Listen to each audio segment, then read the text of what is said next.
32 ಲಕ್ಷಣ ಸಂಪನ್ನವಾದ ದೇಹ ಅಂತ ಒಂದು ಮಾತು ನಾವು ಅಲ್ಲಿ ಇಲ್ಲಿ ಕೇಳಿರ್ತೇವೆ. ಆ 32 ಲಕ್ಷಣಗಳು ಏನು ಎತ್ತ ಅನ್ನೋದನ್ನು ಅಲ್ಲಿ ಸಂಕ್ಷೇಪವಾಗಿ ಹೇಳ್ತಾರೆ. 32 ಲಕ್ಷಣ ಸಂಪನ್ನವಾದ ದೇಹ ಯಾರಿಗಿದೆ ಅನ್ನೋದನ್ನು ನಾವು ತಿಳ್ಕೊಳ್ಳೋಣ. ಸಾಕ್ಷಾತ್ ಭಗವಂತನಿಗೆ 32 ಲಕ್ಷಣ ಸಂಪನ್ನವಾದ ಶರೀರ ಇದೆ. ಅದು ಸ್ವತಂತ್ರವಾದ ನಿರವಧಿಕ ಪೂರ್ಣವಾದ 32 ಲಕ್ಷಣ ಸಂಪನ್ನವಾದ ಶರೀರ ವಿಷ್ಣುವಿಗಿದೆ ಅಂತ ಹೇಳ್ತಾರೆ ಶಾಸ್ತ್ರದಲ್ಲಿ. ಅನಂತರ ಮಹಾಲಕ್ಷ್ಮಿಗೂ 32 ಲಕ್ಷಣ ಸಂಪನ್ನವಾದ ಶರೀರ ಇದೆ. ಶರೀರ ಅಂದರೆ ಅವರದ್ದು ಸ್ವರೂಪ ಶರೀರ, ನಮ್ಮ ಹಾಗೆ ಪಾಂಚಭೌತಿಕ ಶರೀರ ಅಲ್ಲ.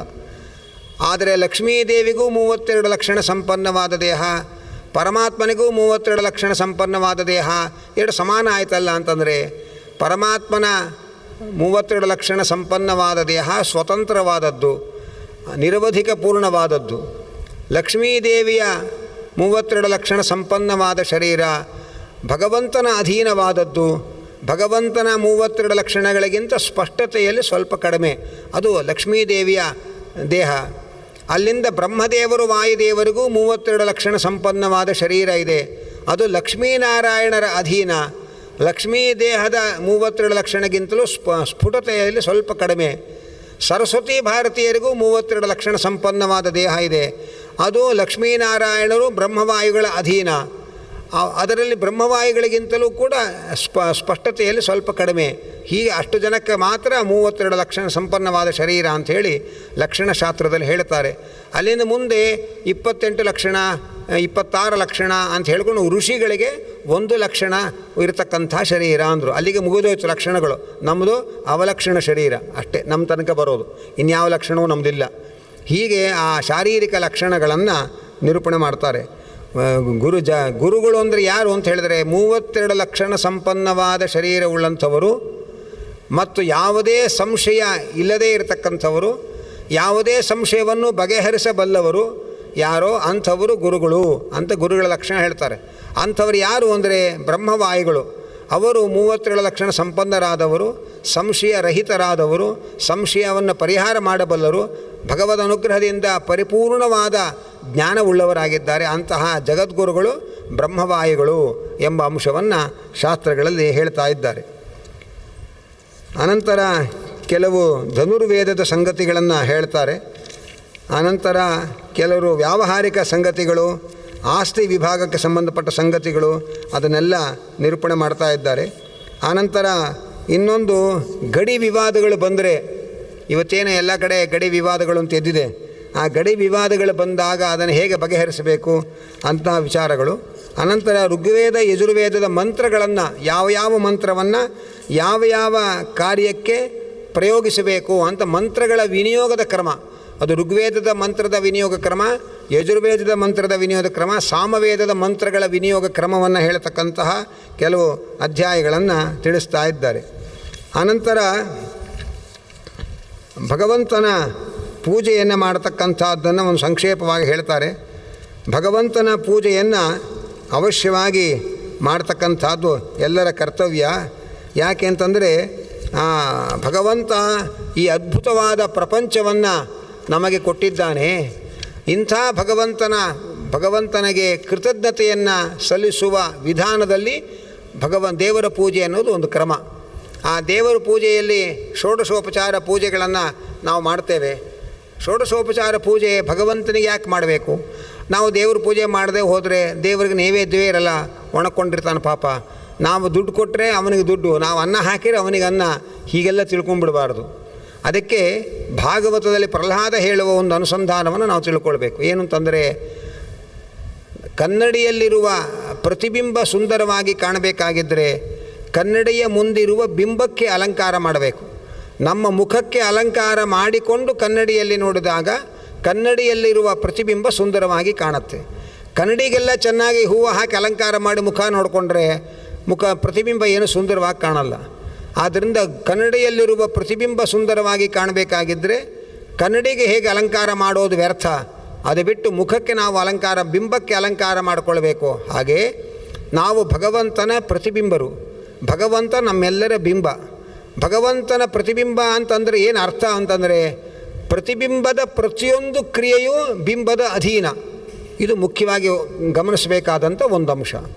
ಇನ್ನೊಂದು ಪ್ರತಿಬಿಂಬಕ್ಕೂ ಬಿಂಬಕ್ಕೂ ಒಂದು ಹೋಲಿಕೆ ಇರುತ್ತೆ. ಆ ಬಿಂಬ ಪ್ರತಿಬಿಂಬಗಳಿಗಿರುವ ಹೋಲಿಕೆ ಮತ್ತು ಬಿಂಬದ ಅಧೀನದಲ್ಲಿ ಪ್ರತಿಬಿಂಬ ಇದೆ.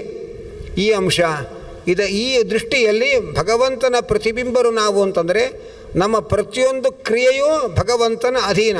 ನಾವು ಕೈ ಹೀಗೆ ಎತ್ತಬೇಕಾಗಿದ್ದರೆ ನಮ್ಮ ಕೈಯೊಳಗೆ ಭಗವಂತನ ಕೈ ಇದೆ. ಆ ಭಗವಂತ ಅವನ ಅವನು ಹೀಗೆ ಎತ್ತಿದರೆ ನಾವು ನಮ್ಮ ಕೈಯನ್ನು ಮೇಲೆ ಕೆತ್ತಕ್ಕೆ ಸಾಧ್ಯ. ಹೀಗೆ ನಮ್ಮ ಪ್ರತಿಯೊಂದು ಕ್ರಿಯೆಯೂ ಭಗವಂತನ ಕ್ರಿಯೆಯ ಅಧೀನ ಅನ್ನೋದು ಈ ಬಿಂಬ ಪ್ರತಿಬಿಂಬ ಅನ್ನೋ ಶಬ್ದಗಳ ಬಳಕೆಯಲ್ಲಿ ಇರತಕ್ಕಂಥ ಒಂದು ಅಂಶ. ಇನ್ನೊಂದು ಹೋಲಿಕೆ ಅಂತಂದರೆ ಬಹಳ ಅಲ್ಪವಾದ ಹೋಲಿಕೆ. ಯಾಕೆಂದರೆ ಗೋಡೆ, ಮೈಕು, ಚೇರು ಇದೆಲ್ಲ ಜಡ ವಸ್ತುಗಳು. ನಾವು ಜಡ ಅಲ್ಲ, ಚೇತನರು. ಭಗವಂತನೂ ಚೇತನ. ಆದರೆ ಅವನು ಅಪಾರವಾದ ಸಮುದ್ರ, ಅವನು ಸಿಂಧು, ನಾವು ಬಹಳ ಬಿಂದು. ಹಾಗಾಗಿ ಜಡ ಪದಾರ್ಥಗಳಿಗಿಂತ ಬೇರೆಯಾದ ಚೇತನತ್ವ ಅಂಶದಲ್ಲಿ ನಮಗೂ ಭಗವಂತನಿಗೂ ಒಂದು ಹೋಲಿಕೆ ಅಷ್ಟೇ. ಆ ಹೋಲಿಕೆಯಲ್ಲಿ ಬಹಳ ಅಂತರ ಇದೆ. ಆದರೂ ಇಬ್ಬರೂ ಜಡ ಪದಾರ್ಥಗಳಲ್ಲ, ಇಬ್ಬರೂ ಜಡ ಪದಾರ್ಥಕ್ಕಿಂತ ಬೇರೆ. ನಾವು ಚೇತನ, ಪರಮಾತ್ಮನೂ ಚೇತನ. ಅವನು ಪರಮಚೇತನ, ನಾವು ಚೇತನರು, ಅವನ ಅಧೀನರಾದ ಚೇತನರು. ಈ ಅಂಶದಲ್ಲಿ ಒಂದು ಅಂಶದ ಹೋಲಿಕೆ ಇದೆ. ಮತ್ತು ಎಲ್ಲ ಕ್ರಿಯೆ ಒಳಗೂ ಬಿಂಬದ ಅಧೀನದಲ್ಲಿದೆ ಪ್ರತಿಬಿಂಬದ ಕ್ರಿಯೆ ಅನ್ನೋದು ಈ ಅಂಶವನ್ನು ನಾವು ಸಾದೃಶ್ಯ, ತದಧೀನತ್ವ ಇದೆ ಇತ್ಯಾದಿಗಳನ್ನು ನಾವು ಗಮನಿಸ್ಕೋಬೇಕು. ಆದ್ದರಿಂದ ಭಗವಂತನಿಗೆ ಷೋಡಶೋಪಚಾರ ಪೂಜೆ ಮಾಡಿದರೆ ಅದರ ಪ್ರತಿಫಲನ ಅವನ ಪ್ರತಿಬಿಂಬರಾದ ನಮ್ಮಲ್ಲಿ ಸಿಗುತ್ತೆ. ಭಗವಂತನಿಗೆ ನಾವು ವಸ್ತ್ರಂ ಸಮರ್ಪಯಾಮಿ ಅಂತ ವಸ್ತ್ರ ಸಮರ್ಪಣೆ ಮಾಡಿದ್ರೆ ನಮಗೆ ಧಾರಣೆ ಮಾಡೋದಕ್ಕೆ ವಸ್ತ್ರ ಸಿಗುತ್ತೆ. ಭಗವಂತನಿಗೆ ನಾವು ಅಭಿಷೇಕ ಮಾಡಿದ್ರೆ ನಮಗೆ ಸ್ನಾನ ಮಾಡೋ ಭಾಗ್ಯ ಸಿಗುತ್ತೆ. ಆದ್ದರಿಂದ ನಮ್ಮ ಲಾಭಕ್ಕೋಸ್ಕರ ನಾವು ಭಗವಂತನ ಪೂಜೆ ಮಾಡೋದೇ ಹೊರತು ಅವನಿಗೇನು ಅದರ ಕೊರತೆ ಇದೆ ಅಂತ ಅರ್ಥ ಅಲ್ಲ. ಅವನು ಗೊತ್ತು, ನಮ್ಮನ್ನು ನಂಬಿದರೆ ಇವರು ಅನ್ನ ಹಾಕಲ್ಲ, ನೀರು ಹಾಕಲ್ಲ ಅಂತ ಗೊತ್ತು. ಹಾಗಾಗಿ ಭಗವಂತ ಸ್ವತಂತ್ರವಾಗಿದ್ದಾನೆ. ಈ ಮನುಷ್ಯರು ನಂಬಲೇಬಾರದು ಅಂಥೇಳಿ ಭಗವಂತ ತನ್ನಷ್ಟಕ್ಕೆ ತಾನು ಸ್ವಯಂ ಪರಿಪೂರ್ಣನಾಗಿದ್ದಾನೆ. ಅವನು ಸ್ವಯಂ ಪರಿಪೂರ್ಣನಾಗಿದ್ದಾನೆ. ನಮಗೇನು ಅವನು ಕೊಟ್ಟಿದ್ದಾನೆ ಬದುಕಲಿಕ್ಕೆ ಬೇಕಾದ ಪದಾರ್ಥಗಳು, ಇದು ನಿನ್ನ ಅಧೀನ ಅಂತ ಚಿಂತನೆ ಮಾಡಿಕೊಂಡು ಅವನಿಗೆ ಸಮರ್ಪಣೆ ಮಾಡಿ ಅವನ ಪ್ರಸಾದ ರೂಪವಾಗಿ ನಾವು ಸ್ವೀಕಾರ ಮಾಡೋದು. ಯಾಕೆಂದರೆ ನೀನು ಕೊಟ್ಟದ್ದಪ್ಪ ಸ್ವಾಮಿ, ನಿನ್ನ ಕರುಣೆಯ ಮಹಾಫಲ ಇದು ಅಂತ ಅನುಸಂಧಾನ ಮಾಡಿ ದೇವರು ಕೊಟ್ಟ ವಸ್ತುವನ್ನು ದೇವರಿಗೆ ಅರ್ಪಣೆ ಮಾಡಿ ಅವನ ಪ್ರಸಾದ ರೂಪವಾಗಿ ನಾವು ಸ್ವೀಕಾರ ಮಾಡೋದು. ಅದಕ್ಕೋಸ್ಕರ ಭಗವಂತನಿಗೆ ಪೂಜೆ ಮಾಡೋದು ಎಂಬ ಎಚ್ಚರಿಕೆಯನ್ನು ನಾವು ಇಟ್ಕೊಳ್ಬೇಕು. ಆದ್ದರಿಂದ ಭಗವಂತ ಕೊಟ್ಟ ಸಂಪತ್ತನ್ನು ಭಗವಂತನಿಗೆ ಅರ್ಪಣೆ ಮಾಡದೆ ನಾವು ಅವನ ಪೂಜೆ ಎನ್ನುವ ಅನುಸಂಧಾನ ಮಾಡದೆ ನಾವು ಬರೇ ಭೋಗದಲ್ಲಿ ಮುಳುಗಬಾರದು ಅನ್ನೋ ಎಚ್ಚರಿಕೆಯಿಂದ ಭಗವಂತನ ಸಾಲಿಗ್ರಾಮಾದಿ ಪ್ರತಿಮೆಗಳಲ್ಲಿ ಭಗವಂತನನ್ನು ಪ್ರತಿನಿತ್ಯ ಆರಾಧನೆ ಮಾಡತಕ್ಕಂಥದ್ದು ಬಹಳ ಮುಖ್ಯವಾದ ಫಲ ಅನ್ನೋದನ್ನು ಹೇಳ್ತಾ ಇದ್ದಾರೆ. ಜೊತೆಯಲ್ಲಿ ಒಂದು ಮಾತು ಹೇಳ್ತಾರೆ ಶಾಸ್ತ್ರದಲ್ಲಿ, ಯಮದೇವರು ಯಮಲೋಕಕ್ಕೆ ಬಂದ ಸಜ್ಜನರನ್ನು ಕುರಿತು ಯಮಕಿಂಕರರು ಅಥವಾ ಯಮದೇವರು ಕೇಳ್ತಾರಂತೆ, ಯಾಕೆ ನೀವ್ಯಾಕರಪ್ಪ ಬಂದ್ರಿ ಹಾಗೆ ಹೆಂಗೆ ಕೇಳ್ತಾರಂತವ್ರು. ಯಾಕೆಂದ್ರೆ ನಾವೇ ನೋಡ್ತೀವಿ ನೋಡಿ, ಒಳ್ಳೆ ಹುಡುಗರು ಏನೋ ತಪ್ಪು ಮಾಡಿ ಒಳ್ಳೆ ಹುಡುಗರು ಸಿಕ್ಕಾಕೊಂಡ್ರೆ ನೀನು ಯಾಕೋ ಇಂಥ ತಪ್ಪು ಮಾಡಿ ಸಿಕ್ಕಾಕೊಂಡು ನೀನು ನೋಡೋಕ್ಕೆ ಆಗಲ್ಲೋ, ಇವ್ರ ಮಧ್ಯೆ ನೀನು ಯಾಕೋ ಬಂದಿ ಅಂತ ಅಂತೀವಿ ನಾವು. ಹಾಗೆ ಸಜ್ಜನರಾದವರು ಕೆಲವೊಮ್ಮೆ ಅಪರಾಧಗಳನ್ನು ಮಾಡಿ ನರಕಕ್ಕೆ ಹೋಗ್ತಾರೆ. ಆಗ ಅಂಥ ನರಕಕ್ಕೆ ಬಂದ ಸಜ್ಜನರನ್ನು ನೋಡಿ ಯಮದೇವರು ಕೇಳ್ತಾರೆ, ನೀನು ಯಾಕಪ್ಪ ಬಂದು? ಭಗವಂತನನ್ನು ಪ್ರತಿನಿತ್ಯ ನೀನು ಪೂಜೆ ಮಾಡ್ತಾ ಇದ್ದರೆ ಮನೆಯಲ್ಲಿ ಎಲ್ಲ ಪಾಪಗಳನ್ನು ಆ ಭಗವಂತ ಪರಿಹಾರ ಮಾಡ್ತಾ ಇದ್ದ, ದೇವರು ಎಲ್ಲ ಸಂಪತ್ತು ಕೊಟ್ಟ, ದೇವರನ್ನು ಪೂಜೆ ಮಾಡದೆ ಇಲ್ಲಿ ಯಾಕಪ್ಪ ಬಂದು ನೀನು ಅಂತ ಯಮದೇವರು ಕೇಳ್ತಾರಂತೆ. ಅಲ್ಲ, ನಾನು ಪೂಜೆ ಮಾಡಬೇಕು ಅಂತಿದ್ದೆ, ITBTಲಿ ಸೇರ್ಕೊಂಡ್ಬಿಟ್ಟಿದ್ದೆ, ಪುರುಸೊತ್ತು ಇರಲಿಲ್ಲ. ಹಾಗೆ ಅಂತಂದರೆ ಪುರುಸೊತ್ತು ಇರಲಿಲ್ವಾ? ಕಡೆ ಪಕ್ಷ ಭಗವಂತನನ್ನು ಸ್ಮರಣೆ ಮಾಡಿದ್ರೆ ಸಾಕಾಗಿತ್ತು, ಅದನ್ನೂ ಮಾಡದೆ ಬಂದಿಯಲ್ಲಪ್ಪ ನರಕಕ್ಕೆ ನೀನು. ಭಗವಂತನ ಸ್ಮರಣೆ ಮಾಡೋಕ್ಕೆ ಪುರುಸೊತ್ತಿಲ್ಲಪ್ಪ ನನಗೆ. ಹಾಗೆ ಅಂತಂದರೆ ಹೋಗಲಿ, ಸ್ಮರಣೆ ಮಾಡೋಣ ಅಂತ ಪ್ರಯತ್ನ ಆದರೂ ಮಾಡಿದ್ದಿದ್ರೆ ಯಮಲೋಕಕ್ಕೆ ಬರ್ತಾ ಇರಲಿಲ್ಲ ನೀನು. ಪರಮಾತ್ಮನ ನಾಮಸ್ಮರಣೆಯನ್ನೂ ಮಾಡಿದೆ, ಪರಮಾತ್ಮನ ನಾಮ ಸಂಕೀರ್ತನೆಯನ್ನೂ ಮಾಡಿದೆ, ಪರಮಾತ್ಮನ ಪೂಜೆಯನ್ನೂ ಮಾಡಿದೆ, ಭಗವಂತನ ಧ್ಯಾನವನ್ನೂ ಮಾಡಿದೆ, ಯಾಕೆ ನರಕಕ್ಕೆ ಬಂದ್ರಪ್ಪ ನೀವು? ಹಾಗೆ ಅಂತ ಯಮದೇವರು ಬಹಳ ಅಸಮಾಧಾನ ಮಾಡಿಕೊಂಡು ಬೇಸರದಿಂದ ಕೇಳ್ತಾರೆ ಅಂತ ನರಸಿಂಹ ಪುರಾಣದಲ್ಲಿ ಒಂದು ಮಾತು ಬರುತ್ತೆ.